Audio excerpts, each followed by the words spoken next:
Well, good morning, fellow clerkies. Thank you for joining us for the study hall today. We have about an hour set aside for questions and a couple of other things, and we'll keep letting more people in as they come. But I guess I'll introduce myself here in just a second. Let me see here. Gonna share my screen with you here. Let's see here. Alrighty, is everybody able to see? Show up for you, okay? All right.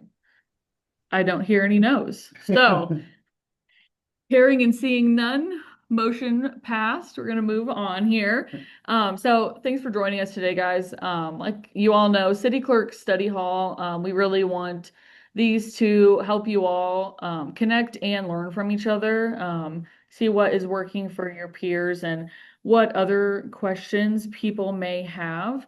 So I will go ahead and introduce myself here first. I'm new here with the league. I've been here for about almost a month now, I guess, actually. But my name is Grace, and my educational background, just a little bit. I am a graduate of UNI a couple of times. I did their public admin program with minors in public relations and then also a human resources focus, and then enjoyed that so much I went back and got my master's in public policy. Before I was with the league, I was a deputy city clerk for the city of Ames. So we might have crossed paths that way. Um, but yeah, I still live in Ames. I love Ames. I'm a big fan. I am a Cyclone fan, so do with that information what you will. And then I also put a picture on here of my fiance. And even though there's three dogs in the picture, only two of them are ours. So the middle dog was a foster. But I'm excited to be with the league, excited to get to connect with you guys, as well as just keep learning myself. Want to be able to understand what you guys are facing so that we can address those together and hopefully provide the resources and information that is really vital of what you guys are seeing as the hot spots. So we always want you to let us know what you're seeing, what questions you have, so we can kind of keep our finger on the pulse of what's important and what we can help you with to help you guys succeed. So we had a request to maybe focus on some wellness aspects as well. So we are going to try to do that today. And a shocking revelation, we know city government isn't always exciting. So I'm going to try and add some humor here throughout. I personally am a very big Schitt's Creek fan, so prepare yourselves. Those are some of my favorite references. But yeah, so with the request to look more at wellness and emphasize that, I'm just going to take a couple minutes of your time here and then we'll get into the nitty-gritty of what you guys would like to know. Um, and so I thought we could start with just a little bit of a conversation around resilience. Because we face a lot every day. I know you deal with all kinds of people who are from all walks of life and have different expectations for you. And so the definition of resilience is the capacity to withstand or recover from difficulty, and not just withstand it, but grow from it. And from my former experience as a deputy city clerk, I feel pretty confident in assuming that you have all dealt with difficulty and that it will um, continue to be something that will be a part of your daily life. And so, one thing that I thought was very interesting about resilience is that it's actually a skill set. So, you might not be good at it, or it might not be your go to, or something you really even think about. But it's something that is pretty easy to adapt to your everyday with a little bit of intention with it. And so, a few things that might impact your personal experience with resilience or how long or short your fuse is right now, how you view and engage with the world, the availability of social resources, and the ability to develop coping strategies. So, hopefully, you are, as far as social resources, utilizing your fellow clerks, either through ClerkNet or professional associations, networking, getting connected with the people who understand what you do every day and what that actually looks like. How you view and engage with the world, I think, is probably the most subjective and the thing that we have the most control over. So I'm just going to dive into a little bit of these for a little bit here. Yep. We're going to take a quick break to let a few people in who are waiting in our waiting room here to join our exclusive club. All right, there we go. Should have everybody. Okay, so we have a few elements of resiliency. Again, the ability to weather hardship and difficulty and come back from it. So they're really big on the C's in the resiliency world, apparently. I learned that in the last couple of weeks. But they consider competence, confidence, connection, character, contribution, coping, and control. And so, I would like to maybe just take a couple minutes to reframe some of these things and how they can actually impact all of us on a daily basis. Competence, prepared do you feel to do your job every day? What do you know of your own skill set and what are you working on getting better at? So, competence is something that is not stagnant as things change. It's important to continue to seek out new skill sets, new advice, new best practices. And so that's one way that the league can continue to support both through the study halls, but also continuing education, updated resources on the website. And the nice thing about all of these is that they're interconnected. So as you increase your feelings of competence, it's pretty likely that you're going to see a rise as well in confidence. I'm really trying to enunciate here. We have a lot of enses, but so those two can be tied together as well as the connection. If you are connected with different professional resources, with trainings, with your peers through associations like IMFOA, participating in ClerkNet, those things are going to bolster how you feel about that here. And so character, goes along with that. There was a lot of ethics involved with the position of being a city clerk or a finance officer. People trust you with public money, with those taxpayer dollars. And so being confident in your own character is a good way to be confident in what you bring.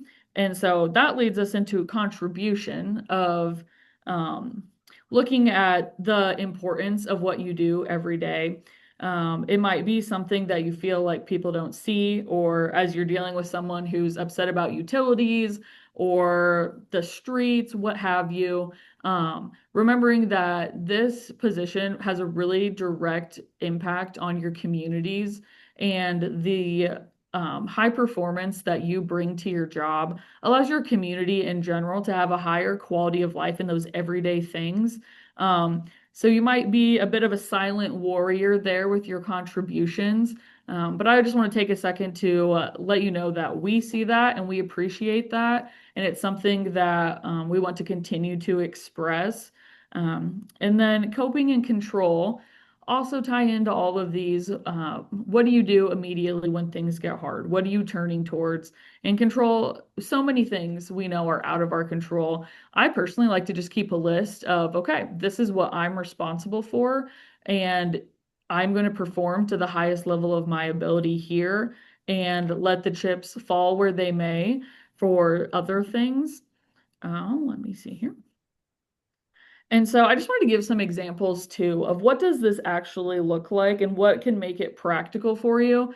I know tackling something like this, it can oftentimes seem like it's a little frou-frou or that's for somebody else.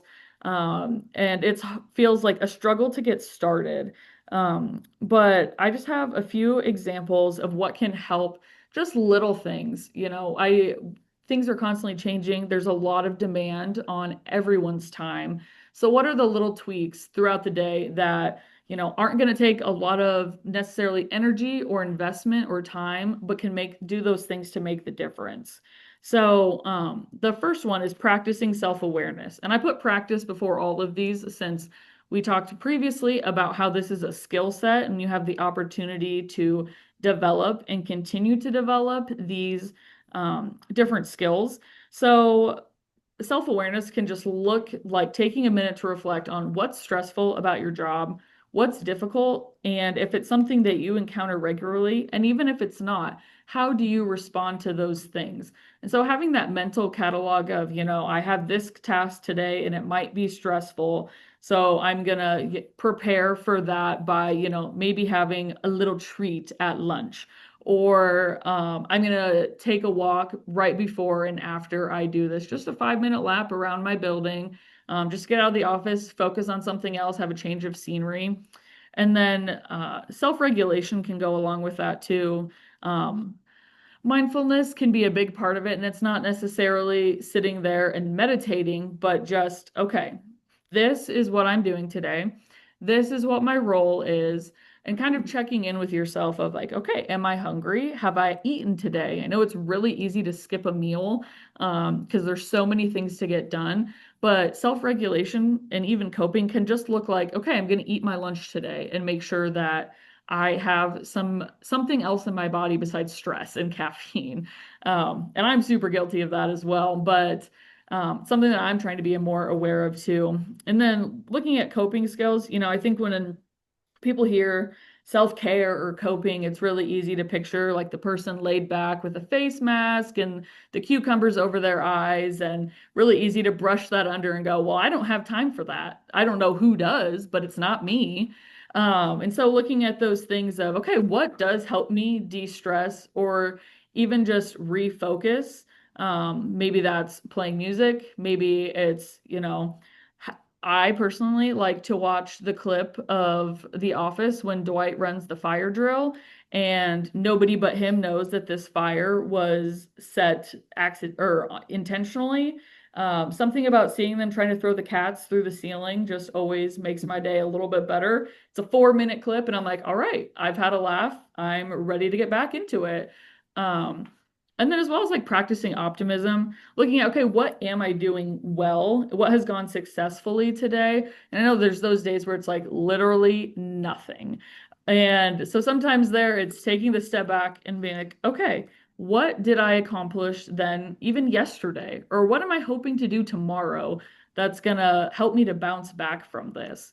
Um, and I think it's really important too to look at, okay, when you're practicing optimism, coming back to your why. Why do you do your job? Maybe it's just to get paid. And even in that, okay, are you getting a paycheck on Friday or the next 2 Fridays or whatever? Okay, there you go. There's your difference. Or, I'm community minded. I want to make people's lives better. I want to make sure that tax dollars are spent efficiently. I want to assist department heads in making good financial decisions or facilitating council proceedings so that they go smoothly and follow up is manageable. Those little things of, okay, this is something that I do. I touch this project, and because I do that, it is able to be successful, easier for someone else. It doesn't have to be a big, I solved world hunger today, so I can be optimistic about the future. Because realistically, our life is made up of those ordinary moments of, you know what? I got a call from my least favorite customer and I didn't let it drag me down. That it can be as simple as that. Or a practical application that I've used is just having a brag board of, you know, it feels like you're in a thankless job. Nobody sees what you're doing. Having that brag board of people who have, maybe made comments of, I really appreciated how you handled this situation, or you're taking the time and customer service to help me with this made a difference. I personally print those out and keep them so that when I'm having a day where I'm like, man, I'm down. I don't know where to go from here. I can pull that out and be like, okay, you know what? What I did made a difference to you and to you and to you. And I want to bring that energy to every interaction so that that can carry forward too. Moving on to strengthening connections. I think this can also seem really like a monumental, well, how do I find it? What do I do? Making a professional friends as an adult is not the easiest thing in the world. And so I want to encourage you again to utilize your peers that are on these calls that respond to ClerkNet. We see who kind of has that wide base of knowledge. Don't be afraid to reach out to them. Nobody wants to see anybody else fail in this, and we have all been in a position where we don't know what's going on. And so there is no shame in not knowing how to do something or needing development. We all need that. And so needing that just makes you human, and trying to deny that, that's a lot of pressure too. So we want to put a little plug in here for our clerk mentor program. Um, it connects experienced city clerks with people who are looking for a little more assistance, who maybe need help understanding how do I submit this report, or what's a best practice you've seen in your community for handling X issue. So that's something that can be really helpful and take some of that stress out of, okay, how do I find somebody and what do I do? And for those of you hearing experienced city clerks, it's not like, oh, I am completely confident in every aspect of my job. Everybody has something to bring to the table. And so we just want to encourage you to bring that to the table and not be afraid to put yourself out there in that way. And then know your strengths kind of ties into that. Again, like I said, resiliency is a lot of things that are interconnected, and it's the same for practicing those skills. When you practice self-awareness, when you look at strengthening connections, it helps you to know your strengths, right? Looking at what do I do well, what can I learn, and how would that improve what I am currently doing or how I feel about it. And so, again, we have resources available. Please reach out to us at any time if you have a question and you're just like, I'm lost. Um, you don't need to struggle by yourself. And we are happy to look into that to answer any questions you have. There's a lot of really helpful resources under the administrative tab on our website. So I'd encourage you to look at those and just get familiar with what we have already done heavy lifting for you on, so you can see those things and not have to reinvent the wheel. Um, and like I said, I know that the whole self-care thing can seem really intimidating, or like, oh, that's not relevant to me. This is just a picture of my desk. I have a little self-care corner where I have pictures of the people who are important to me. Different mementos I've collected from either different jobs or people who are significant to me in my personal life.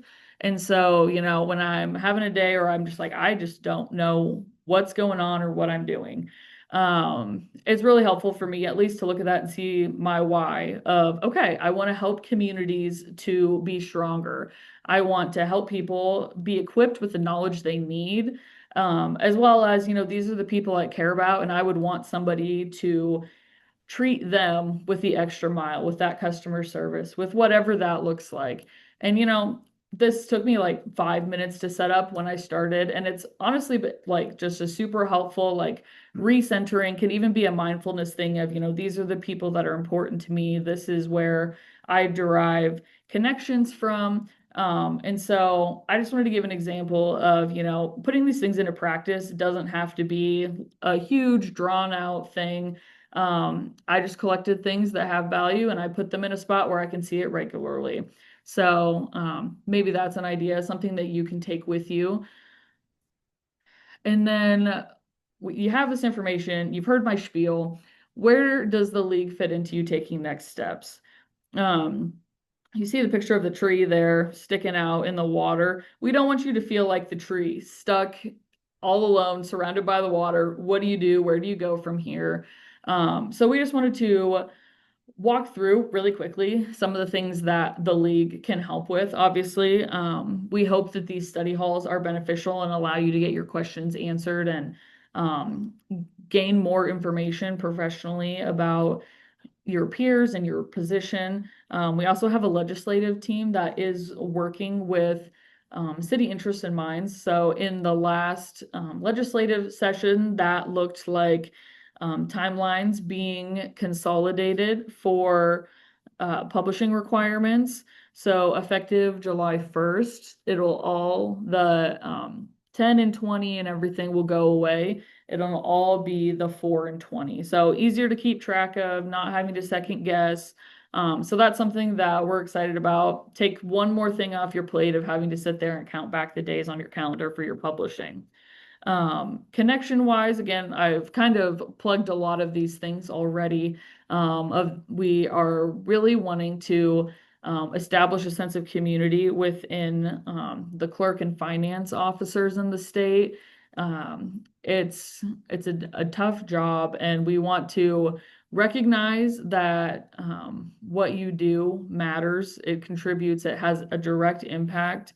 But we also want to meet you where you're at. So within that, we do again have our mentor mentee program. I will send out more information about that after the study hall today.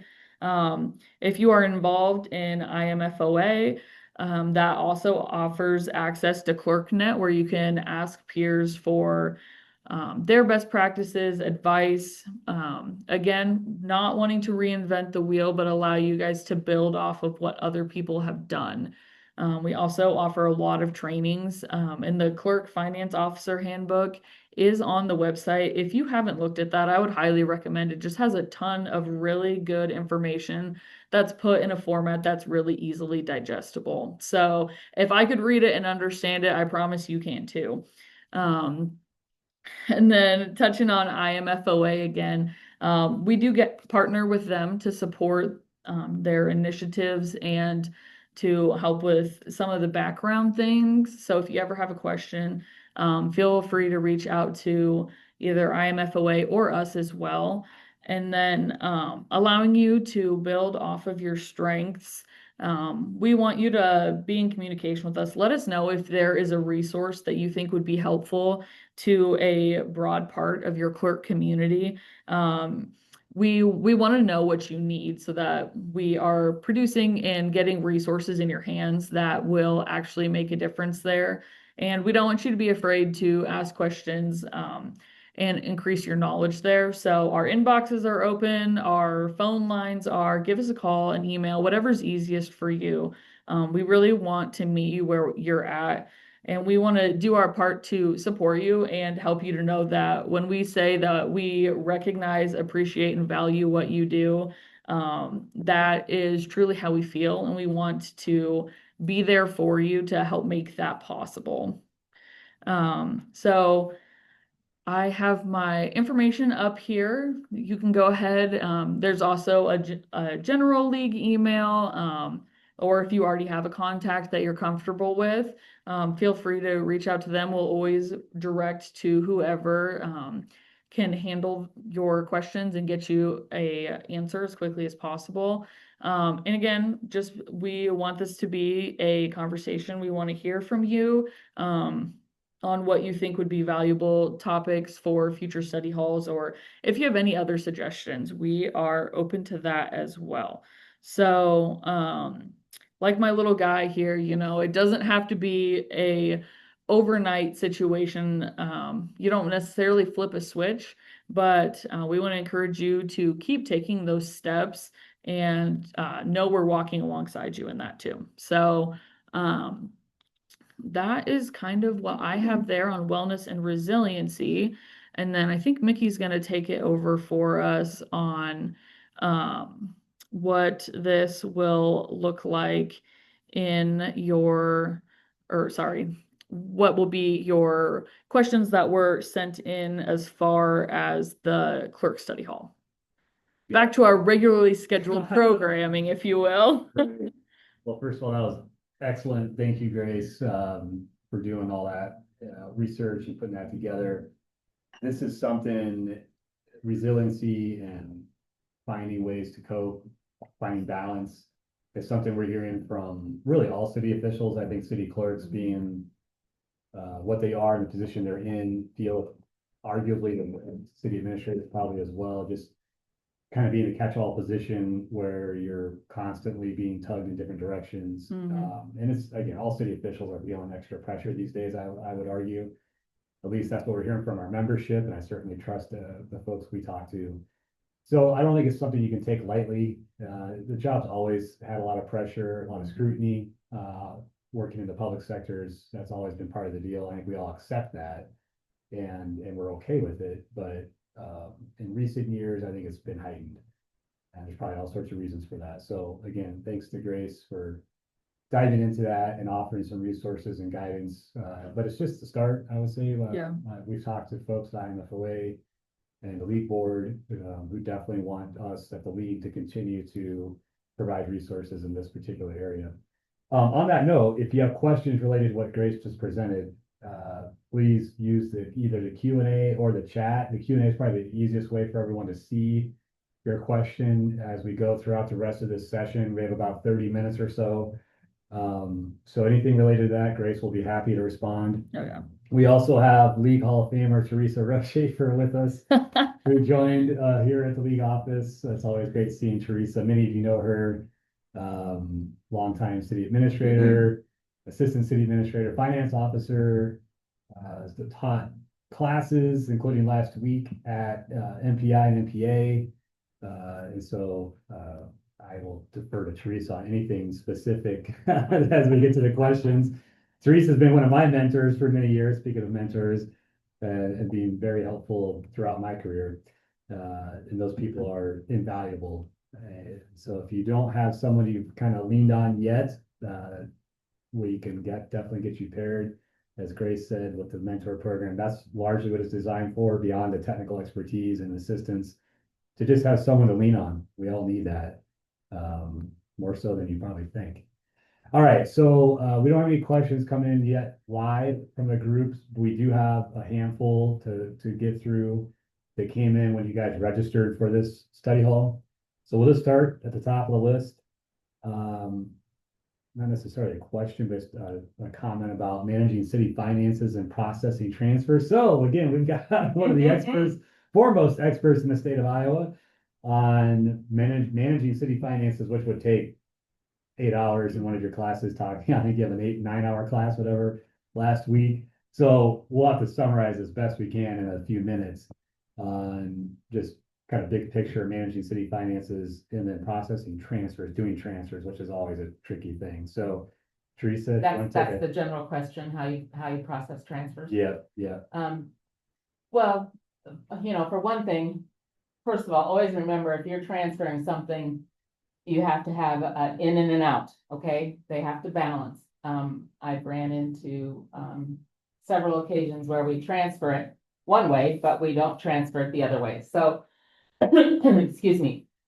And let's back up to the beginning. First of all, the budget that you just had certified, so our FY26 budget, you need to prepare a resolution that the council also approves and adopts, that lists your transfers that you have in the budget as planned. This came about, I suppose it's been 3 years ago or so, because there were cities doing transfers, city clerks doing transfers that their mayor and councils didn't even know they were doing and moving the money. So you have to do a resolution that lists your transfers, what they are and why you're doing them. In fact, I was actually just doing one for a city now for the budget we're in, so it's never too late. It's not June 30th yet. To get a resolution prepared that says this was the budgets that were transferred. If you didn't do this, let's say you didn't do this last March, March of 24, when you certified your 24-25 budget. You should do a resolution that says these are the transfers that were budgeted in 24-25. It was coming from, in this particular case, the resolution I have right in front of me. I have written down that the funds were coming from TIF, going to debt service, and the amount. And then I state why I did it down below. The purpose of that transfer is, in particular, those tax increment financing funds were going to debt service to pay for our 2018 bond issue. So you're stating why you're making those transfers. I'll be honest with you, a number of the cities I go to, the new clerks don't know why they're making those transfers. And so this is a good time, a good opportunity for you to sit down with the mayor, council, someone and say, why are we doing that? Can you explain to me why we're doing that? And then this resolution will help justify when your audit comes in or your examination happens, that you have the authority to make those transfers. So if you're transferring, and there's two things that I want to talk, if you're transferring from fund to fund, you definitely need to do it by resolution. If you're making, let's say you paid a claim, a bill, and you paid it out of the police department. And in your mind, it should have been Public Works. And they come in and they tell you, you've got to transfer that to Public Works because I didn't do it. You're not really doing a transfer. You're doing a journal entry account correction. It's not a transfer. You're going to go in and you're going to correct the account number that it should not have been in, and you're going to apply it to the new account number it is. That's not a transfer. That doesn't go into this report. These transfers have to do from fund to fund. And if you remember, you guys can see that I talk with my hands. If you remember on the state budget forms, it talks about your transfers, transfers in and transfers out. And so if I didn't answer that person's question, and they could be more specific, I would be happy to help them. Yeah, if you're on, you can, again, use the Q&A. And if you want something more specific, but that's kind of the overview of transfers. I think going back to the initial point, like back to my early days, learning all this stuff is just, it's got to even out on that city budget form. And obviously within your accounting, cities do transfers, don't freak out. These are very regular, very normal. As Teresa just said in this example, TIF, if you're a TIF city, you're going to be transferring those funds from one place to another almost always. There's other examples that are fairly common, like local option sales tax revenues typically have to be transferred from the special revenues fund into another place. Maybe hotel motel. Maybe hotel motel if you get those revenues.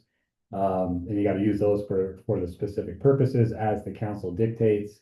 And so typically it's a transfer out of your special revenues fund into the general fund or debt service, whatever the case may be. So again, don't freak out if you're facing that right now. But as Teresa said, look at past examples. Typically, a city has normal transfers every year, very similar amounts, very similar purposes. And so you can use that as sort of your basis and then ask the mayor, ask the council, ask other staff, like, why do we do this? What is this about? Right. But as usual, as always, we can help as well here at the league. All right. Another question here. How do they handle properties that are not mowed? That's a timeless question, and the question goes on, does the city mow and then assess on those property taxes? And yeah, that is a possibility. So we don't have a lot of time, so I'll just give you some quick pointers. One thing is we have a special report on nuisance abatement, our nuisance abatement manual, which is on our website, the league website, under the publication section, which is within resources, as Grace described earlier. Use that manual. That'll guide you right through almost every nuisance property violation and enforcement issue you can think of. It includes around 50 sample documents you can use as well. Now, on this particular one, yes, mowing or unmowed lawns is probably the most common type of nuisance violation you're going to have at the city government level. And most of the time, you're going to use what is called the administrative enforcement process, which is kicked off by that nasty letter from the city to the property owner, notifying them of the violation and what has to happen. Mainly that they have X amount of days, maybe 7 days according to your city code, maybe it's 5 days, maybe it's 10 days, whatever, that they have to go out and mow the lawn to get back into compliance. And if they don't, that letter needs to say the city has the right to enter your private property to abate the nuisance at your cost. And so then if that has to happen, you go out and mow the lawn, you have a fee, whatever your mowing fee is, and then you send them a bill. It's just a bill saying, this is what we had to do to abate your nuisance, blah, blah, blah. If they don't pay that bill, then the state code does permit you to assess that cost to the property in a similar fashion as a lien. It is an assessment, but it works the same as a lien. So then you send that after providing notice to the owner, to the county, and they add it to the property, as a lien.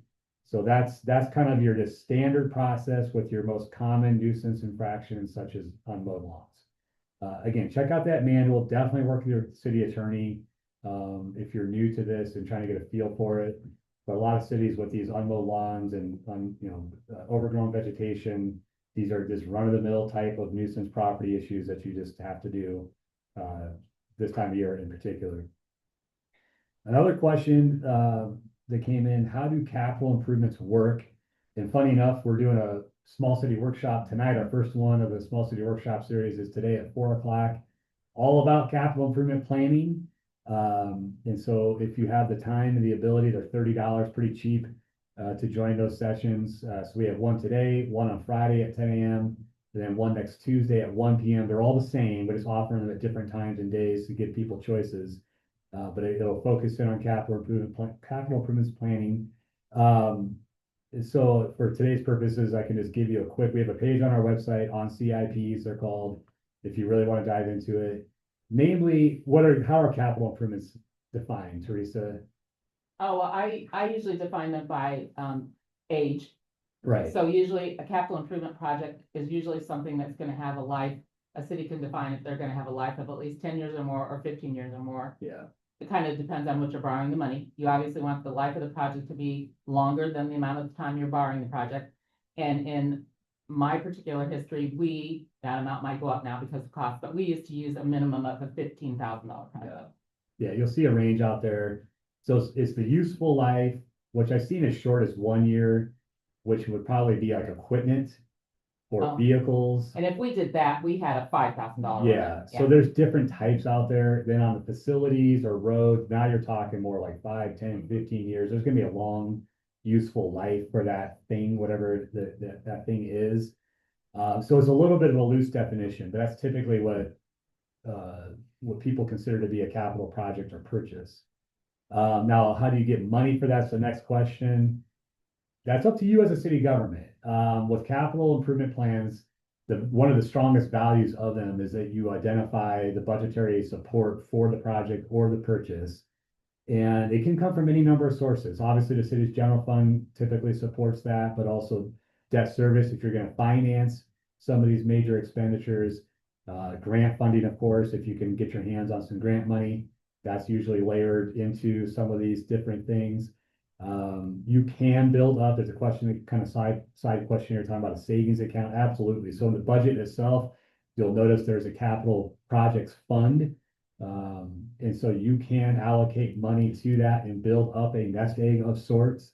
And then when it comes time to make that major expenditure, major purchase, then you can tap into that fund as sort of a savings fund. That's actually a really good idea if you're able to do that as a city government. Some cities definitely have a plan for that. They definitely set aside money for it.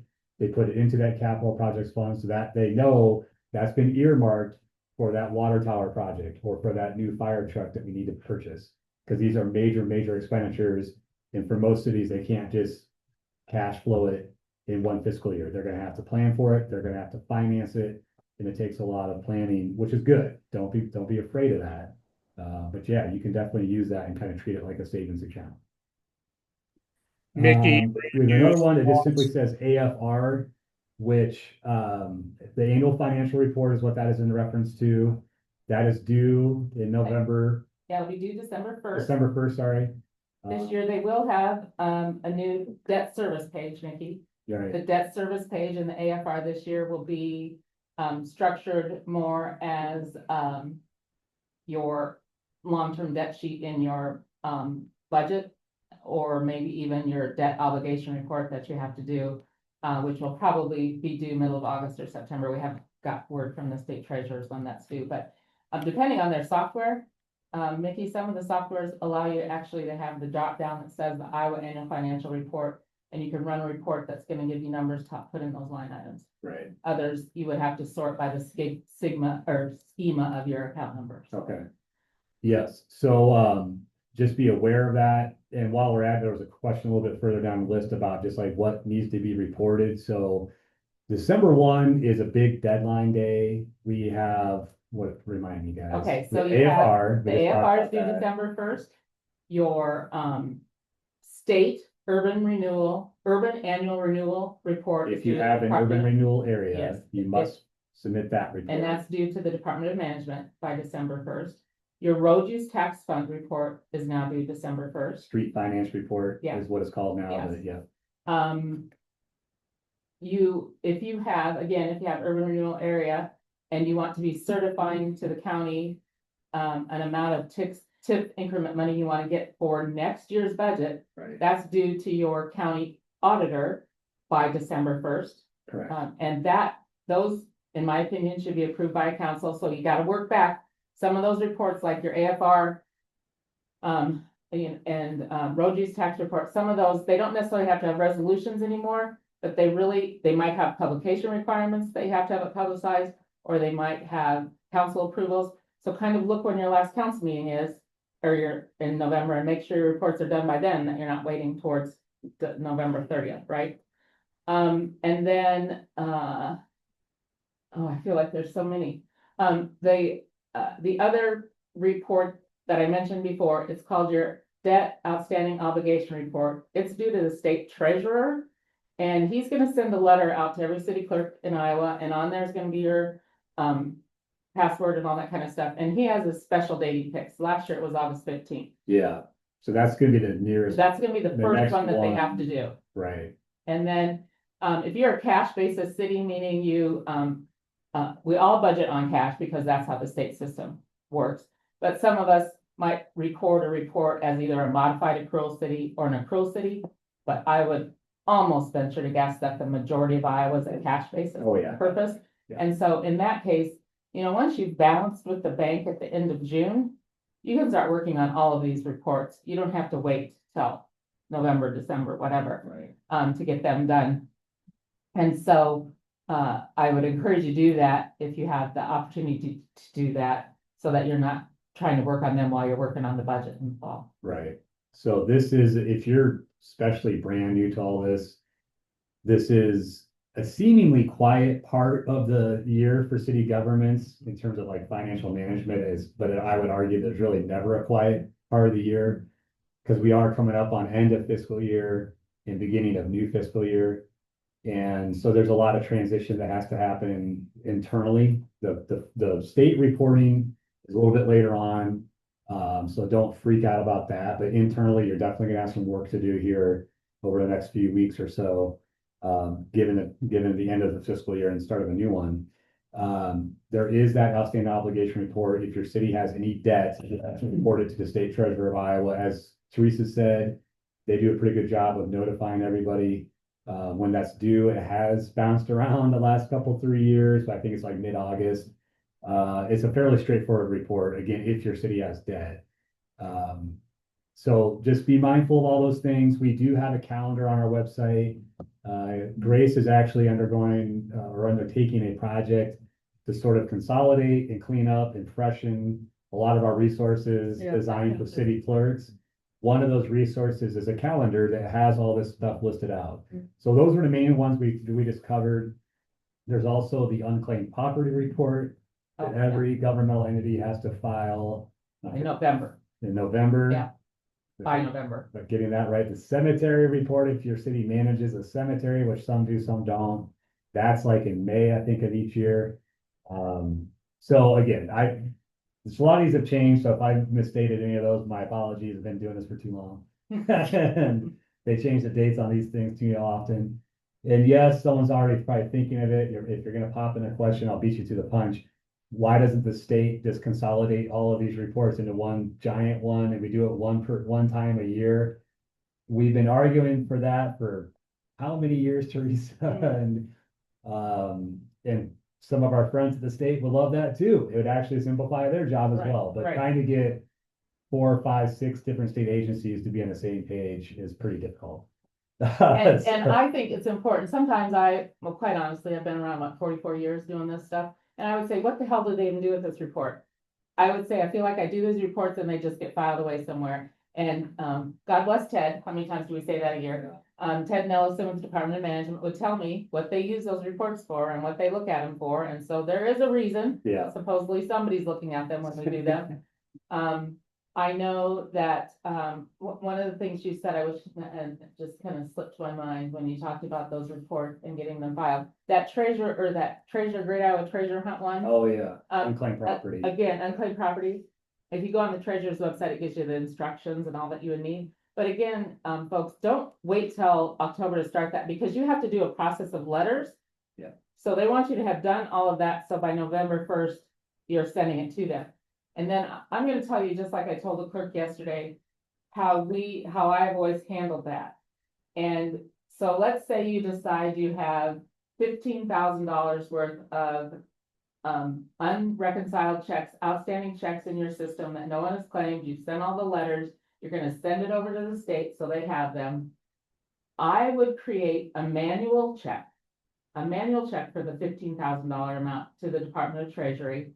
And on my manual check, I write the actual check number for the outstanding check that $15,000 represents.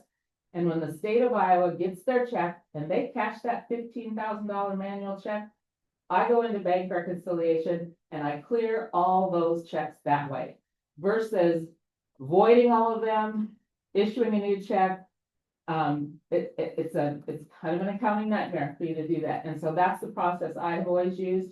No one's ever told me that I did it wrong, so I'm just recommending that to you. Thank you. Mm-hmm. Okay, let's keep it moving here, Grace. Where are we at? If you're following. Oh, boy, here we go. We got a fun one. I want to track PTO and G-Works next fiscal year instead of our current Excel spreadsheet. How do I set that up? Now, one quick note, at the league here, we're a little bit limited in terms of providing assistance when it comes to accounting software situations. Teresa has a lot more experience than anyone else here, given her service in different cities and working with different types of financial software programs. G-Works is one of the ones that's more popularly used in cities. There's a few other big ones out there like Banyan, Tyler, some others. I'm not sure. Edmonds maybe. Just so some awareness that it's not going to be the same from city to city to city. So this is one where definitely lean on your mentors out there. Definitely ask them what kind of provider they're using.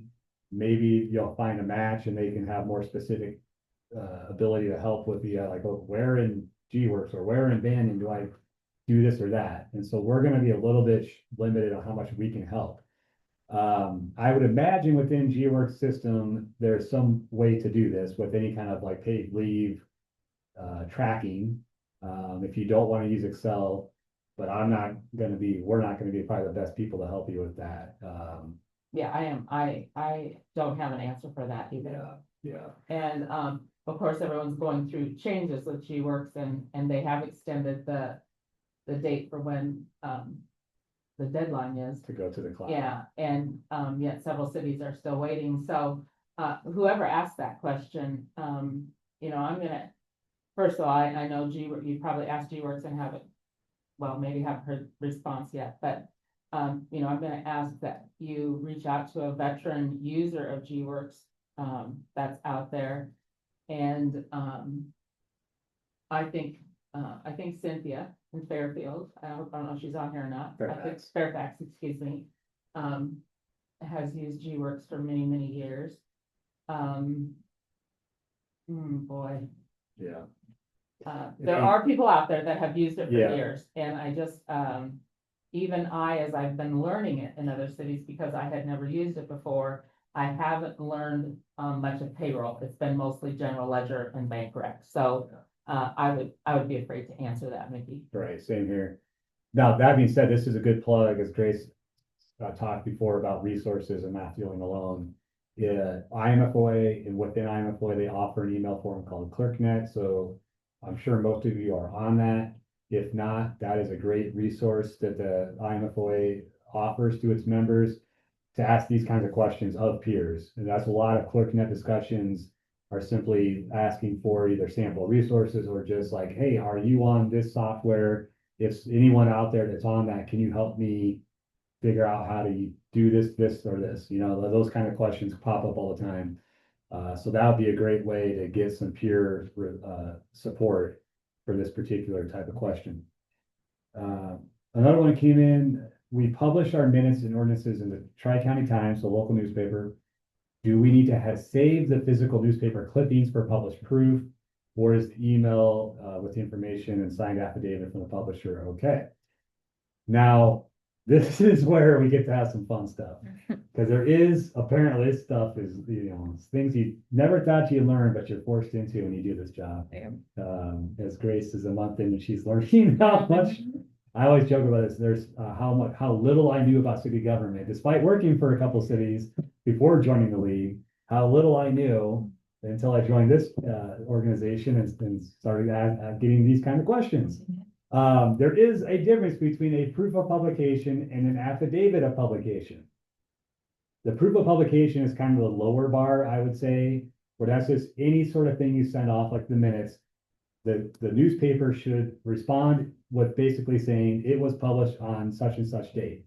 That being said, going back to when I worked for a city, our city clerk would cut out whatever was actually like the physical newspaper. We had a subscription to the paper, local paper, and the clerk would cut out the minutes or cut out that public notice from the, you know, those pages with the 8-point type and all that, and put it into a scrapbook. Literally a scrapbook. It's like 17 It was like a 3-ring binder. Yeah. And just say, even though, because the newspaper was sent off like the little thing, it was published on such and such date and such edition, blah, blah, blah. That's legally sufficient. That's all you really need. But our clerk was kind of extra careful in this city and would cut it out, put it in there. Just be careful. Like, no one can ever claim that it wasn't published. And I got this scrapbook to prove it. Is that extra? Oh yeah, that's extra. You don't have to do that. But I know some do to the day because they never want to be accused of not doing their job. So that little thing you get from the newspaper, which nowadays is probably an email saying, yep, and a copy of it. here's when it appeared, blah, blah, blah. That's a proof of publication. You're good to go. Now, affidavits are different, and typically the only time you'll see that needed is when you're doing like a bond issuance. And your bond attorneys will say, we need an affidavit. It's kind of a higher bar that it's still the same thing. I don't know why we need these things. I still would love to hear the legal rationale. But sometimes, especially either your city attorney or a bond attorney is going to say, you need an affidavit for this this particular thing. Follow their guidance, get it. It probably will cost you extra. On the proof of publication side, newspapers can no longer charge for those under a law change from 2024. And so those are now just free. They're just normal, quick email responses from the newspaper saying, yep, we published it on this date. The affidavits, they still can charge for. I'm sure they will charge for it because a little bit extra work on their end. With an affidavit, there's a higher bar as well because they are gonna, I'm totally blanking on the notary. They're notarized. I think typically that's the higher bar. You want just an extra, it's like a double proof basically that this thing did happen. So hopefully I explained that well enough. I still don't get why we have to have separate or whatever or dual, but that's the way it is.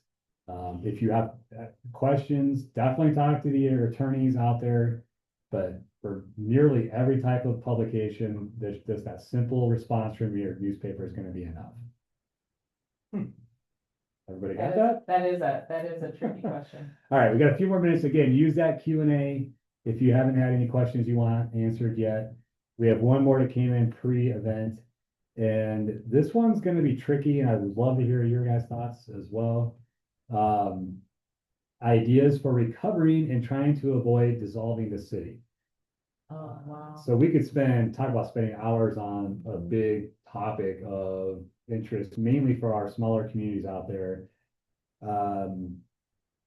We don't have time to go through all of it, but there are definitely cities out there that are in a situation where They're having local questions over like, what's the point? I'll just put it on the table.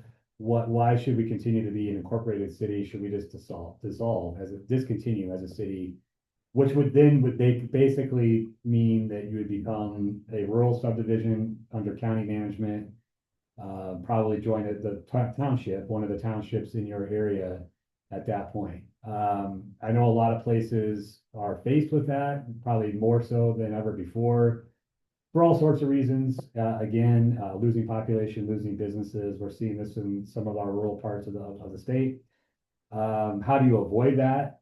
Well, that's a local situation without a doubt. I would if I was concerned, if I was the mayor, if I was a council member, if I was a city staff member, and did not want to see that happen, I would knock on doors. I would get a town hall together. I would talk to those residents about the differences between being an incorporated city and being a township or a rural subdivision. For the most part, I don't want to disparage county governments whatsoever, but one of the main reasons why city governments exist is more direct service to the people that live there and reside there and own property there. And I am a city government guy, so I can say typically city services are better. They're more direct, they're more timely, they're going to be quicker, they're going to be more responsive to each city's needs. Not every city is the same, and so that's one of the great things about city governments is that you run it. You as a city council and you as a city staff, you can provide services in a fashion that match the needs of your community, and not every community is the same. And so you lose that control, you lose that authority if you're no longer a city government. If you dissolve, again, you're going to be part of the county, and now you're going to have to listen to the county or go to the county when it comes to anything: public safety, roads management, water treatment, sanitary sewer, you name it. You're going to have to work with the county at that point to get those services. So that's the main trade-off. So if you're a city that's in that situation, like this city is asking about, I think it starts at home. You've got to go talk to your residents and explain or hear from them. Do you want us to continue as a city government? Okay. If that's the case, then we've all got to step up together as one giant family and figure out how we stay sustainable. Property taxes, of course. How do we fund this? What's most important to us? Otherwise, discontinuing is on the table because we can't continue on this path. I think that's what a lot of cities in those situations are faced with. So in a 2-minute answer, hopefully. And I don't know, Mickey, maybe it's unfair for me to ask you this and put you on the spot in front of all these people, but it isn't as easy as just saying we're no longer a city either. That's right. So if you really are faced with this prospect, chapter 368 of the state code is where all the discontinuance stuff. Then there's multiple things in there. There's different types of discontinuances. Not to bore you all with the details, but basically there's 2 ways it can be done. City councils can start the process with a resolution, or citizens can petition for a discontinuance, which in a very small community might be like 10 signatures to get that started. But there are numerous legal steps to go through, and then it has to go to what is called the City Development Board, which is housed by the Iowa Economic Development Authority. And so there is a formal thing. You have to submit a petition or submit an application for discontinuance. One of the number one things they're going to look at is whether you have outstanding debt. If you have outstanding debt as a city government of any type, that will stop or suspend your discontinuance procedure until you have a plan to either retire that debt immediately or over time. So that's one big element to this. The other thing too is that in some cases, the county governments have tried to put a stop to it because, in fairness to them, this would be a new set of people that they have to provide services to. And some county governments are no different than cities in that they're strapped with their budgets and ability to provide services. And so they may not be very comfortable taking on an additional 50 people. It doesn't sound like much, but again, some of those counties out there are no different in that they have limited ability to provide services. And so they may not be very welcome to that type of situation. So if you do, again, find yourself in that situation, you're definitely gonna have to get legal help. We can guide you on that process. as well, but it's not as easy as it Yeah, sounds. I just don't want it to. Yeah, it's not. I think it's just simple Right. to say, I Oh, want to no. be a city anymore. I think the shortest one I've seen is like a 6-month process, and that's when they've done their homework, they've got their financial situation figured out.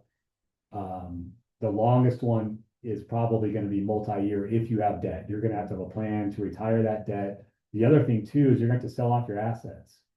Even the smallest of communities have public assets, obviously roads and bridges and Water culverts. towers, maybe. You might have a water tower. You might have water and wastewater utilities and service lines and so forth. As someone, again, probably the county is going to have to acquire those. What's the value of those? What can we do with those things?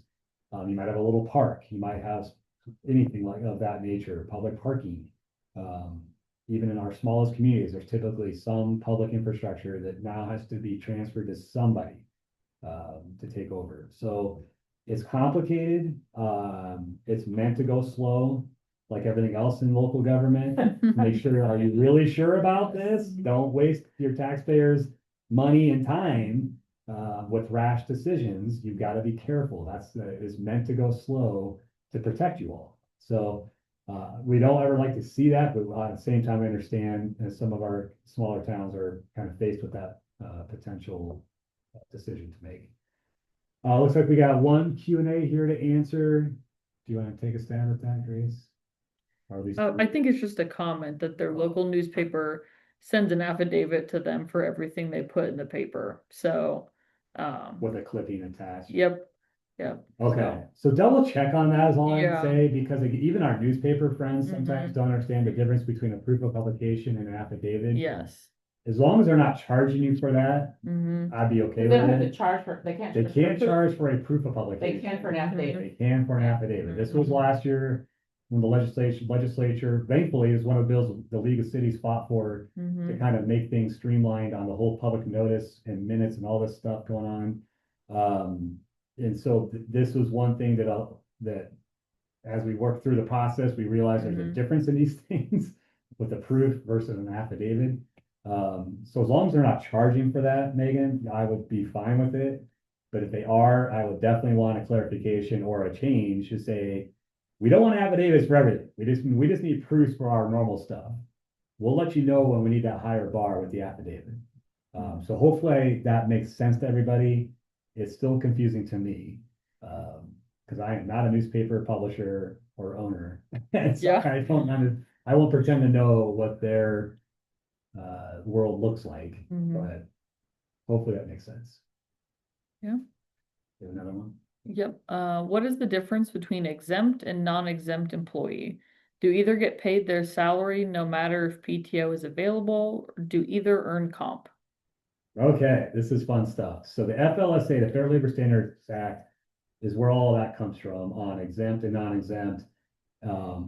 Exempt mean you are exempt from the overtime requirements. Okay. The old phrase was called salaried employees, but it really is called exempt under the law. And then non-exempt are folks that you're required to issue either overtime pay or compensatory time off, comp time off for non-exempt, or it used to be called hourly staff. That line has been blurred a little bit, especially in city government. So that's the line in the sand, so to speak. There are 3 categories and a salary. There's 2 tests, the salary test, and then there's this duties test to be qualified for a position, to be eligible or qualified as exempt.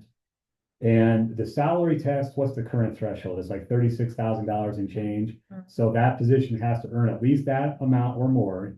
And then the duties test is broken into 3 categories, which in city government, the biggest one will definitely be managerial, which is, do they manage at least 2 or more people? And that then they can qualify On a regular basis. on a regular basis, right? And then that is the easiest way to qualify as an exempt position, that they're a manager, essentially is what they're looking at. The other 2 categories are a little bit harder to achieve for most city government positions. Basically is one of those categories is, do they have discretion over their duties and over their schedule, which not many city officials are going to qualify for that one. And then the last one is, it's kind of like, are you a specialist? The main one in city government would be for the cities that have an engineer on staff because they have a specialty that service they offer, or city attorneys. Most other positions are probably not going to qualify. So the main one that most cities are going to look at is that management position. Do you manage at least two other people on a permanent or ongoing basis? So that's the big run of it. We have a page on our website that runs down all of this in much more detail under the human resources section within our resources area. So that's just if you want to get a little more background on that. You can contact the IRS. If you have a position, you can send in a job description to them and say, does this qualify as an exempt position? If you really need to push it, if you got one you're really not sure on, IRS is the one who manages this at the federal level, along with the Department of Labor. Both of those two offices can do that for you all. There is a Department of Labor office here in Des Moines. That covers the state of Iowa, and so you can contact them for local help. To either get paid their salary no matter if PTO is available. So this is where things can get interesting. Again, as I said, for non-exempt positions, when they work in excess of 40 hours in a work week, you're required as an employer to issue them either comp time off or overtime pay at a rate of 1.5 times the number of hours over 40 in a work week. Okay. So most city governments, because they're in the public sector, they can do the comp time off. That's an easier thing on the budget usually to handle and absorb if you have a non-exempt position or person that works in excess of 40 hours in a work week. And so again, if they work 45 hours in a given work week, and that's 5 hours over 40, 5 times 1.5 is what? 7.5, right? So they have 7.5 hours of comp time at that point to use as PTO, as paid time off. And you can still control that as an employer. You can put a cap, and you should put a cap on how much comp time they can accrue. A lot of cities use 40 hours or 80 hours of comp time as the cap. You can also say you must burn some on a strategic basis. I've seen cities will say you're taking 4 hours off on Friday of comp time. You've got too much right now. We've got to burn this down a little bit. And also it's a benefit to that employee where they've got, say, 27 hours of comp time they've built up, say a very busy winter plowing season. Okay. I want to take 3 days off, 24 hours of comp time. That's fine. It basically works as vacation at that point. Totally fine.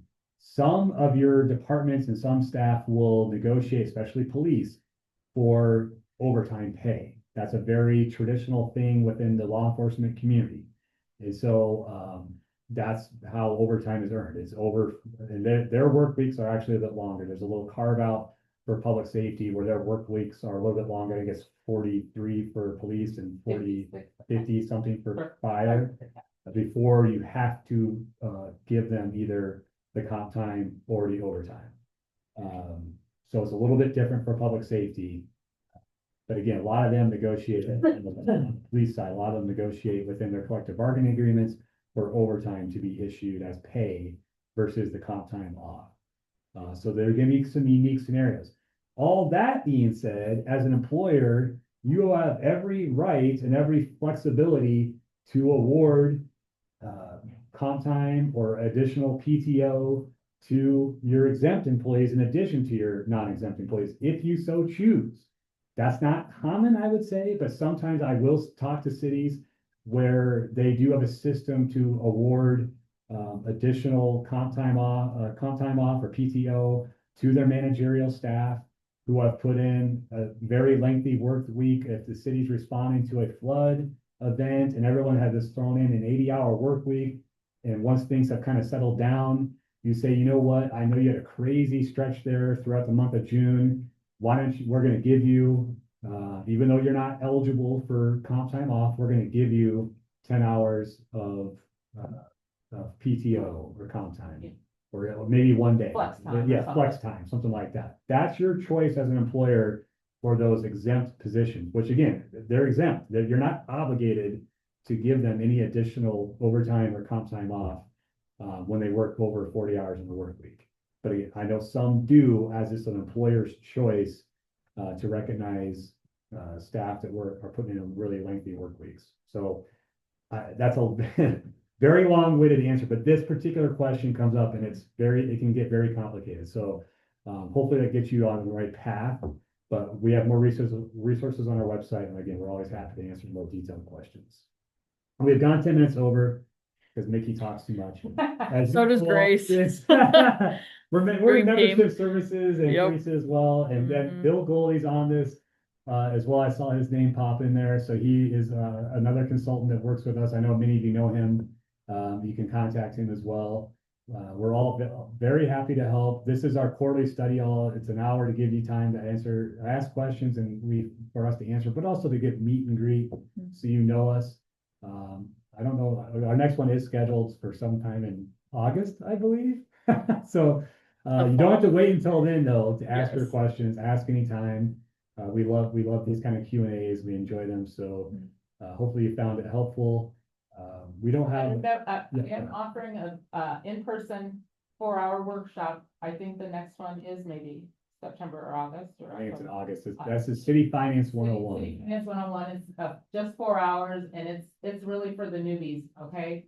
But watch the league website and sign up for that. I'd love to meet you in person. That's right. So keep your eyes out for that. Teresa does a great job. It's a City Finance 101, accounting 101 type of class. It's very, very helpful.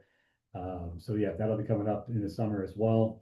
So a lot of opportunities to continue to learn more, ask your questions, and engage with us. We appreciate you all joining today. I definitely want to appreciate Grace 1 month into her job, leading a session. That's really, really cool to see. And she's going to be a great asset for you all out there in Clerkland. Clerkland. So more to come. Yes, Again, definitely. kind of alluded to a project that Grace is already working on. Mhm. That's designed to really kind of boost our clerk resources that we offer here through the league. So I'm sure you'll be hearing more from Grace on that. Definitely will. I'll be in your inbox. All right. Well, thanks again, everybody. We'll talk to you soon. Thanks. Have a good Thanks, one. everybody. Have a great day.